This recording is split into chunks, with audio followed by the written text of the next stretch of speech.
And from that moment on, I had a different perspective of life. Because having been born and raised Catholic, I was an altar boy. Here, what they teach you is that you're given this one life to get it right, and if you don't get it right and you make a mistake, even though he's a loving and forgiving God, he's going to throw you into a fiery abyss for the rest of eternity. That's insanity. It's insanity. I mean, why would anybody believe that? Number one, okay? Number two, obviously that's not a loving and forgiving God. Okay, so it's, in my mind, being a kid, it was a lie. I just knew it was a lie. And reincarnation is not new. That many of the different cultures have talked about it. And in order to mature the soul, you would need more than one lifetime. What do we live on average on this earth? Most people. 45, 50 years for the average. In the United States, it's 72, I think, 73. But outside the country, it's a lot less. And that's it. That's your window. Please, So, everybody has their own perspective on it, and absolutely everyone is entitled to their own perspective on it. I know that reincarnation is a fact, and I'm encouraged by the fact that it is a fact, that we get multiple lifetimes to figure things out, turn it over to learn specific lessons. Now, what does that look like when creating a family to come into? I don't have those answers, Rick. I don't. I did ask the question once, where do souls go when they die? And I was told that if there was a physical place, it would be near the Van Allen belt, where that is. That's what the A's had told me, but that's all the information they ever gave me about it. So, and that's all I know.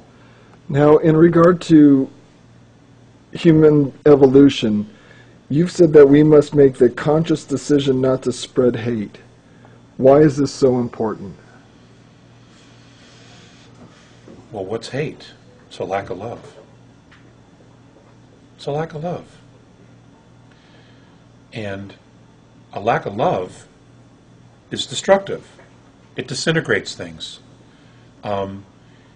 If you look at some of the earlier notes where the Andromedans have talked about traveling through space, throughout our galaxy, and discovering cultures who had reached advanced maturity that had actually destroyed themselves because they lost their original intent. And I believe that the original intent is learning to totally and unconditionally not only love oneself, but love all. When you lose focus of that, things just begin to disintegrate perpetually because you continue to justify creating a space of fear.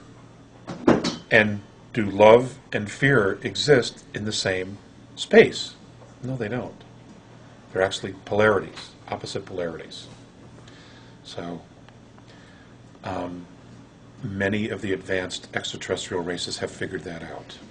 And so, even if there was an opposing ET regressive race, they would do their best not to hate them. Yes. Yes. You've said that in this age that it's so important to know your neighbors. You've said that in your recent meeting with the Andromedans that your faith in friendships was reaffirmed. Why is friendship and why associate with neighbors? Why is it so important, especially now, in these times? And let's end it with this question. I've been blessed to have an off-world perspective of Earth. And it's a very tiny little planet compared to some of the others that are out there that have life on them. We are a community of people all living together, sharing a very, very small space. Okay? On a ball of water and land that is traveling through space. It is such a miracle, such a gift. If you could see it from that perspective. the reaffirming of friendship was, you know how I had not seen them in a very, very long time. And that initial reconnecting was if we had never been apart. And you know that when you're, and you know, we've all experienced that here on Earth, where we have had friends who we've never seen or we haven't seen for years and years and years, and then you either accidentally bump into them or something, and it's just like it's like you hadn't been apart. The conversation, the friendship picks up exactly where it left off. Those are gifts. You know, those are absolute moments of grace, and they should not ever be taken for granted. Because those relationships not only mirror back our own goodness and bring us joy and laughter and sharing, but they help complete us, you know, and reaffirm, you know, our purpose and see good in people every day. And then, you know, that's something I think we need to do, is we need to really focus on looking for the good that's in every day. You know, I read the news every day. I know what's happening in the world, and sometimes it terribly gets me down and frustrated because I don't know what to do to fix the problem. You know, guys, we try to solve problems, right? We're wired that way. But at the same time, if the kids start laughing about something, it changes my perspective. It brings me joy. It makes me, you know, it brings me back, you know, to what really is important. And I think, you know, what we started off this interview with, you know, what's really important. These are the things that, you know, humanity as a whole really needs to be focusing on. It can't be about money. You know, I'll never forget the time that I did this presentation regarding money to Mornay and Faseas, because they asked me to. And when the whole thing was over, and I spent a great deal of time putting together this presentation. Of course, I was naive because I figured, well, they didn't really know, they didn't understand. But of course they knew. They've been studying us for a long time. And when the whole thing was over, Mornay was very grateful. And Faseas just looked at me and he goes, I don't understand. And I go, well, what is it that you don't understand? And he just looked at me and he said, I don't understand why you have to pay to live on a planet you were born on. And then, I mean, it's such a simple question, and it's haunted me ever since. And you know what, ladies and gentlemen? Ask yourself that question. Why do we have to pay to live on a planet we were born on? And who are we actually paying for the privilege of being alive here? Who made them the boss? Who put them in charge? You know?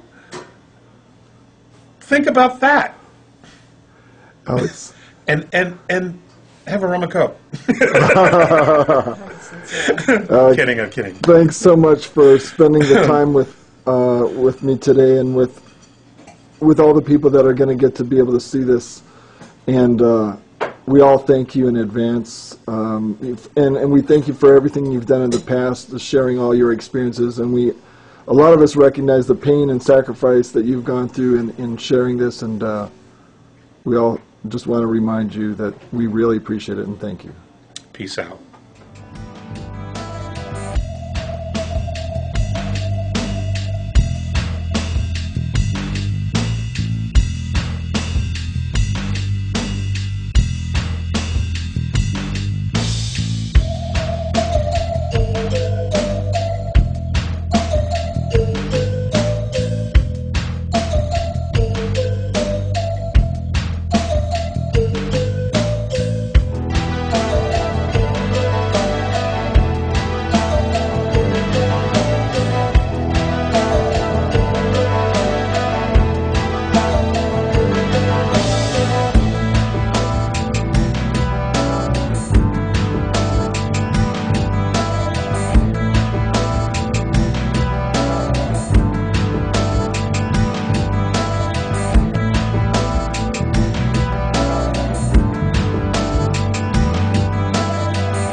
Speaking of which, how is Jasper today?